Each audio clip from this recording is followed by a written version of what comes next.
is an international crisis. But God is good. Because when they had the crisis in 1929, black folks and poor white folks weren't jumping off of buildings because they didn't have that far to fall.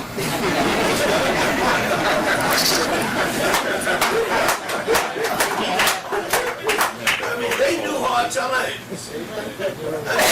Parents knew what it was to tell a kid you can't go to college. But we had people with their possessions on the street begging to the marshal, please don't leave my stuff out here because people are stealing. So dispossessing young people have no idea as to what our community has gone through. Even though we were north, we were catching hell up here.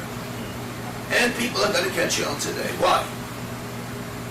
If you don't have money to buy what you need from the grocery stores, from the clothing stores, if you don't have money for your rent, if you just can't make it but you want to do it, that means somebody is not going to be able to sell you what they have.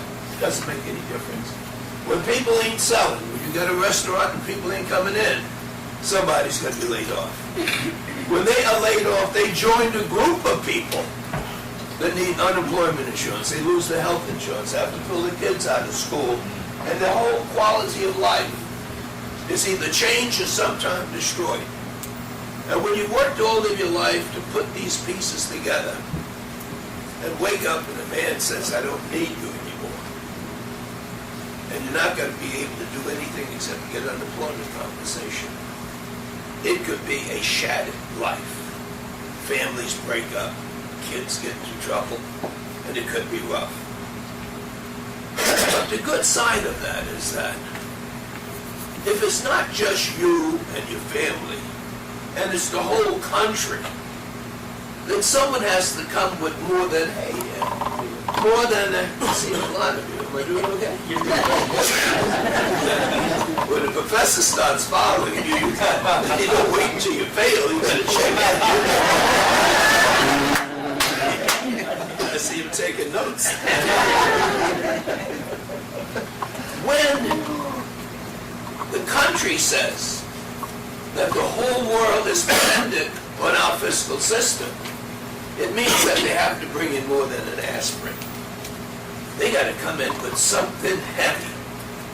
And I am telling you, never in the history of the United States of America have they been able to come up with a package, which I will explain to you briefly, but promise you it's just too much to digest in a morning thing.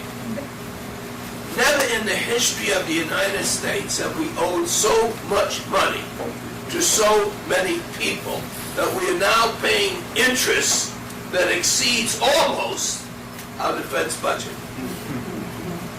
Borrowing money, all of you know, ain't no big deal. It's paying those service charges.